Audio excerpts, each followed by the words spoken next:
Bonjour à tous. Aujourd'hui, on va s'intéresser à deux bactéries vraiment fascinantes et souvent confondues, les mycoplasmes et les chlamydia. On va se lancer dans une comparaison totale pour bien les distinguer.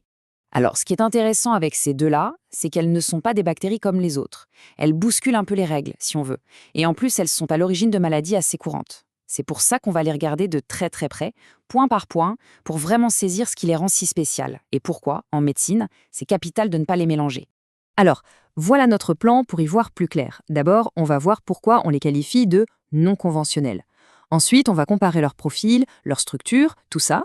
Puis, on verra l'impact qu'elles ont sur notre santé. Et enfin, les deux points cruciaux, comment on les trouve, donc le diagnostic, et surtout, comment on s'en débarrasse, les traitements. Allez, on attaque tout de suite avec le premier point. Qu'est-ce qui fait que ces bactéries ne sont pas comme les autres? C'est ce qu'on va voir maintenant. Bon, alors là, on met le doigt sur la différence fondamentale entre les deux, leur mode de vie. D'un côté, on a Mycoplasma. Elle est autonome. C'est la plus petite bactérie capable de vivre toute seule sans avoir besoin de s'incruster quelque part. Et de l'autre, Chlamydia. Eh ben, c'est tout le contraire. C'est ce qu'on appelle une intracellulaire obligatoire. En gros, sans une de nos cellules pour l'héberger, elle ne peut ni survivre ni se multiplier. C'est vraiment la base de tout ce qui va suivre. Ok, maintenant qu'on a vu leur mode de vie, on va zoomer un peu et regarder leur structure. C'est là qu'on va trouver d'autres indices importants. Et là, attention, c'est super intéressant. Toutes les deux ont un point commun assez dingue. Elles ont un problème avec la notion de paroi. Mycoplasma, c'est simple, elle n'en a pas, zéro. C'est pour ça qu'on l'appelle peau molle, et ça explique pourquoi sa forme peut changer tout le temps. Chlamydia, c'est un peu plus subtil. Elle a une sorte de paroi, mais il lui manque l'ingrédient essentiel, le fameux peptidoglycane. Et ça, ce n'est pas juste un détail, ça va avoir des conséquences gigantesques sur le choix des antibiotiques. Là, Chlamydia se démarque complètement. C'est un peu Dr Jekyll et Mr Hyde. Elle a deux formes, deux visages. D'abord le corps élémentaire, c'est sa version commando, petite, résistante, faite pour survivre à l'extérieur et infecter de nouvelles cellules. Une fois à l'intérieur, elle se transforme en corps réticulé. Et là, c'est la version usine. Plus grosse, elle se met à se multiplier bien au chaud dans notre cellule. C'est une stratégie de survie hyper élaborée. Et ce cycle, c'est juste la démonstration parfaite de sa stratégie de pirate. Regardez, le petit corps élémentaire s'accroche, il entre, il se transforme, il se multiplie comme un fou, puis se retransforme en petit commando infectieux, et à la fin, boum, la cellule explose, libérant des centaines de nouveaux assaillants. C'est un détournement en règle. Et Mycoplasma, pendant ce temps, rien à voir. Son mode de reproduction est beaucoup plus classique. Alors, autre différence de taille, comment on les fait pousser en labo? Pour Mycoplasma, c'est déjà pas une partie de plaisir, c'est très exigeant, ça prend un temps fou, mais ça se fait. On arrive à obtenir ces colonies qui ressemblent, c'est vrai, à des œufs sur le plat. Mais alors pour Chlamydia, c'est mission impossible sur un milieu de culture classique. Rappelez-vous, elle a besoin d'une cellule vivante. Donc il faut des cultures cellulaires, c'est hyper lourd, hyper cher. Bref, pour un diagnostic de tous les jours, on oublie. Bon, on a vu la théorie, maintenant passons à la pratique. Concrètement, qu'est-ce que ça donne comme maladie chez nous? Et là, on voit tout de suite où le bas blesse. Elles attaquent souvent les mêmes zones, les poumons et les voies génitales. Une pneumonie atypique, ça peut être l'une ou l'autre. Une infection génitale, pareil.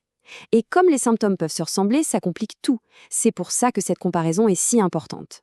On note quand même une spécialité pour Chlamydia trachomatis, les infections de l'œil, comme le trachome.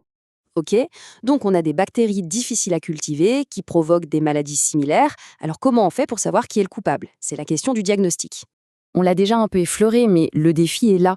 La culture, qui est normalement l'outil de base en bactériologie, ne fonctionne pas bien ou pas du tout en routine pour elle. C'est trop lent, trop compliqué. Il a donc fallu trouver une autre solution, une technique plus moderne. Et cette solution miracle, la voilà, la PCR. C'est une technique de biologie moléculaire, en gros un photocopieur à ADN. On prend un échantillon, et même s'il y a une toute petite trace de l'ADN de la bactérie, la PCR va l'amplifier des millions de fois jusqu'à ce qu'il devienne détectable. C'est rapide, c'est ultra sensible. Pour Mycoplasma, c'est très utilisé. Et pour Chlamydia, c'est simple, c'est la méthode de référence, il n'y a pas mieux. Allez, dernière étape de notre comparaison, et pas des moindres, le traitement. Comment on combat ces infections? Et vous allez voir, ce qu'on a dit tout à l'heure sur leur structure va prendre tout son sens. Vous vous rappelez de leur histoire de paroi? L'une qui n'en a pas, l'autre qui en a une sans le bon ingrédient? Eh bien voilà la conséquence. Les antibiotiques les plus connus, comme la pénicilline et toute sa famille, agissent en détruisant la paroi des bactéries. Donc, contre Mycoplasma et Chlamydia, ils ne servent à rien. C'est comme essayer d'ouvrir une porte qui n'existe pas. Elles sont naturellement résistantes à toute cette classe de médicaments. Du coup, pour les traiter, il faut utiliser d'autres familles d'antibiotiques. Des médicaments qui ne s'attaquent pas à la paroi, mais qui vont bloquer autre chose. Par exemple, la fabrication des protéines à l'intérieur de la bactérie. Et ce qui est frappant, c'est qu'on retrouve les mêmes classes d'antibiotiques efficaces contre les deux. La boucle est bouclée. Leur structure atypique explique leur résistance commune et donc leur traitement commun. Tout se tient. Finalement, ce qu'il faut retenir, c'est que comprendre ces bactéries, ce n'est pas juste de la théorie pour biologistes. Chaque détail, que ce soit leur mode de vie, de parasites ou leur paroi bizarre, a un impact direct et très concret sur le diagnostic que va poser le médecin et le traitement qui sera prescrit. C'est vraiment la connaissance fondamentale qui permet une médecine efficace. Et ça nous amène à une question pour le futur. Maintenant qu'on connaît si bien leurs points faibles et leurs stratégies de survie, est-ce qu'on ne pourrait pas développer des thérapies encore plus ciblées ? Imaginez un traitement qui viendrait saboter le cycle de transformation de chlamydia, ou un autre qui s'attaquerait spécifiquement à la membrane sans paroi de mycoplasma. C'est une piste passionnante et c'est sans doute là que se joue l'avenir de la lutte contre ces pathogènes si particuliers.